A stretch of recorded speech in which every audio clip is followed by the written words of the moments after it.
How's everyone doing? Today I have a horror Blu-ray and DVD update. If you've seen any of these movies, definitely let me know what you think of them and let me know which one is your favorite. There's 4 Blu-rays and 1 DVD, so 5 in total. The first 2 are from Epic Pictures, and I like how they have the numbering right there on the spines. They're also, I believe, from Dread Central, and kind of line them up. That's pretty cool. So I hope they do a whole series of these. But first up is The Lodgers, which this is a very atmospheric gothic horror set in Ireland right after, I guess, World War I. And there's these twins, a girl and a boy, that are in this house, and they have these rules they have to follow, or otherwise this supernatural force will come and get them. They have to be in their rooms, I believe, by midnight, and it's a big, sprawling estate, kind of a mansion, but it's all kind of dilapidated, and they can't let any strangers into their home and premises, and they can't leave either, or, you know, they can leave the house, but they can't, you know, leave indefinitely. So yeah, there's these supernatural forces that come out at night, and they have to be in their bedrooms by that point. And then the girl, she wants to leave. She wants to get away from it all. The boy is kind of stuck there. He doesn't ever leave the house. And as the movie goes on, progresses, you find out more about their family history and the reasons that this all happens. And I kind of like the folklore behind it. And she ends up falling for a guy in town who comes back from the war and is very badly wounded. And they kind of fall for each other, and slowly but surely the rules are broken and things start happening, and you learn more about it, and it all kind of unravels. And the dramatic pacing in the beginning was a bit of a turnoff, but then it kind of sets itself up. It's a slow burn in a way, but there are some creepy moments, and the ending I thought was really excellent, and I love how everything is kind of revealed, but very atmospheric. I think the pacing kind of hindered it a bit, especially in the first half of the film. That's my biggest criticism about it. But very intriguing story, something unique, and I definitely appreciated that. And next up is Terrifier, which this had probably the most hype and buzz for any horror movie in the past year, I would say. And I'm actually really impressed by that fact, because I was a big fan of All Hallows Eve, which was the feature-length debut of Art the Clown, which he's the main guy here. And to me, Art the Clown is the scariest clown in horror movie history. I'll take him over Pennywise any day. I definitely prefer All Hallows Eve, which is a great Halloween-themed horror anthology movie, just because I like the unique plot to it. This one was just really basic. It's a really good, gory slasher movie about this clown who's just terrorizing and killing people. There's some really funny moments in here, and Art the Clown is just an amazing character. I know the director, Damien Leone, might want to do some different stuff, but I think fans are going to be clamoring for more Art the Clown, and I would love to see more. I think he deserves a whole franchise. There he is in the back. I love this part too. There's one of these drunk girls takes a selfie with him, and I love what happens later on with that aspect. I was not prepared for the introductory scene. Any kind of like facial disfigurement or anything like that just freaks me the heck out. And so there were some, like I said, a lot of really good gore effects here, some really gory scenes, some good atmosphere and tension, especially when they're hiding in this dilapidated like apartment complex from Art the Clown, all the different characters, and yeah, just tons of blood, just some really grisly, gruesome scenes. But the part that freaked me out the most was the introductory scene, and I love how that kind of wraps around too. I thought that was really cool. Some really good special features in here as well. And I'll put a link down below on where you can buy this set, because I posted this before and people didn't know where to get it. So I'll put a direct link for Epic Pictures and their site and them selling it. But definitely want to see more Art the Clown. Like I said, even though it was a very basic structure for this one, I wanted a little bit more uniqueness, something to make it really stand out. It does really have something to stand out. Art the Clown, the character's friggin' amazing. I like the lead actress in here a lot too, and the gore effects are awesome. But after seeing, you know, All Hallows Eve, that was a really cool, unique take right there. So I was hoping for something a little bit more plot-wise. But overall, a really strong and awesome slasher. Art the Clown, in just 2 short films right there, I think he has put a landmark, and if you love Terrifier, you should definitely check out All Hallows Eve. I want to see more Art the Clown. Friggin' an awesome, creepy character. By far the creepiest, most horrifying clown in horror movie history right there. I mean, look at that. Look at that face. Just friggin' awesome. And the actor, David Howard Thornton, who plays him, just amazing in that role. And they actually go over in here some of the special features. They show him putting on all the makeup and prosthetic parts, just that process. So there's deleted scenes, interviews, behind the scenes, director commentary, yeah, Art the Clown, time-lapse makeup, just stills, trailers, all kinds of good stuff right there, special feature-wise. And it is a Blu-ray DVD combo pack. And there is reversible artwork. And there we go. Everything's covered up, so we're good. But I like that too, the artwork choice. But yeah, I really did enjoy it, but it was very straightforward as far as the plot point. That's my only criticism. Everything else is friggin' amazing about that movie. But there's the Blu-ray DVD combo pack for the lodgers, and I love the time aspect too, which is really cool. And again, very washed out hue to this one, very bleak, which reflects the tone of the movie. This one too, a lot of, you know, grays and blacks. Again, a lot of it is at nighttime and inside this dilapidated apartment building. Next up from Camp Motion Pictures is Ghastlies. This is kind of a, you know, mini creature feature movie in the vein of, you know, Gremlins, Critters, Ghoulies, the Munchies. I feel like the Munchies is kind of underrated, but I think that's a really fun one that I always enjoyed.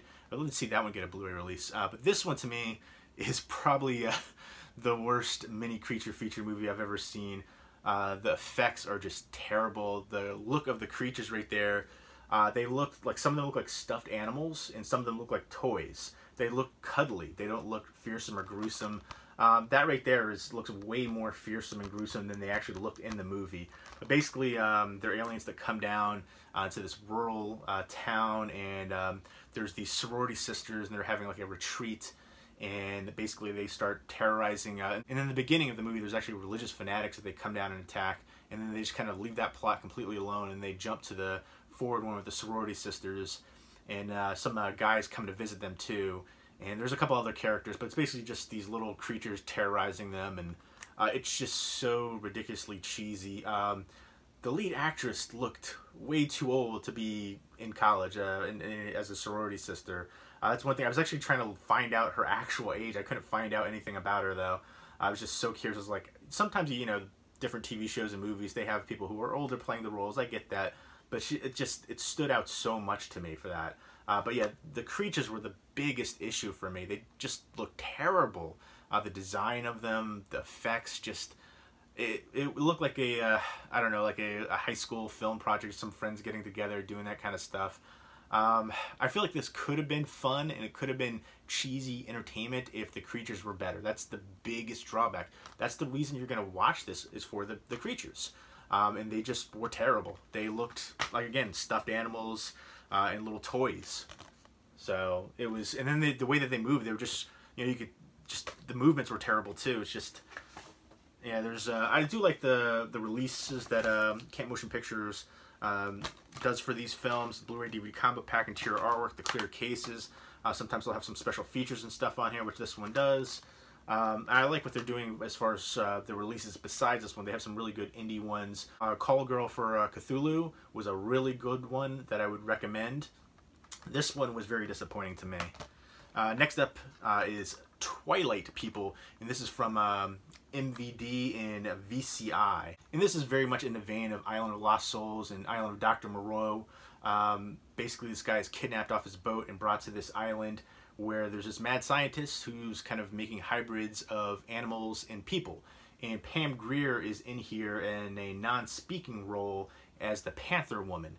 And some of the ones are just super ridiculous. There's like a bat slash man, and he's like hanging upside down. And it's cheesy. The pacing doesn't work for it. I feel like this had an opportunity to be decent, but there's just too many things that hindered it.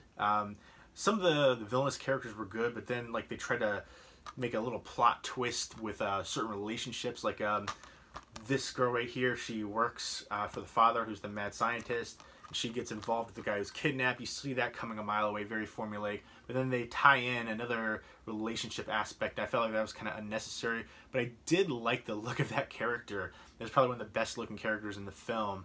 But some of the makeup effects were terrible. Just, you know, the gore effects. There's a certain scene what happened with a villainous character. You know, like, it didn't even make sense. You're like, what just happened there? And then you kind of, I guess they just did it that way because maybe they didn't have the budgets and they just didn't have the time constraints. There's some good special features on here though.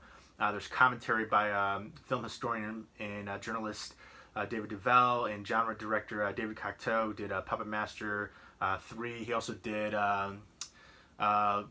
Sorority Babes in the Slime Bowl-orama. He's done a bunch of different stuff. And then there's a really good interview with director Eddie Romero, and just talking about, you know, filming and his career and all the different things that he's worked on, and his influences. I thought that was really good and very informative, probably better than the movie itself. So yeah, I was kind of disappointed, the look of the characters, the effects, you know, all that kind of stuff. But it's a Blu-ray DVD combo pack, and there's that artwork too, which I dig that artwork a lot. But if you like these kind of mad scientists making hybrid animal-human type things, then like Island of Lost Souls and Island Dr. Moreau, then you might enjoy this one, but it's on a lower tier of those kinds of movies. And next up is 420 Massacre, and this is from Film Chest, and this does have a Blu-ray release, which is an exclusive for Horror Pack. It says it's the first stoner slasher film. I feel like there's been other films that have utilized, you know, smoking and stuff in horror movies and slashers and stuff like that. I don't know if you would really consider the Evil Bong series a slasher, but I mean, that's very 420-esque and themed.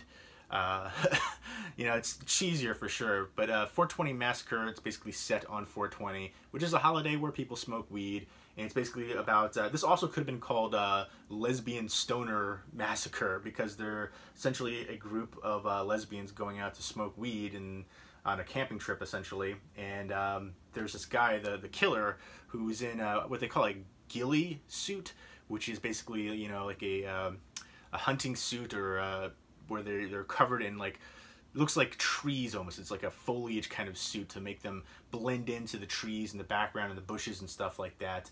And there's in the woods in this national park, there's people growing weed, and somebody finds it, and then to protect it, somebody's killing them.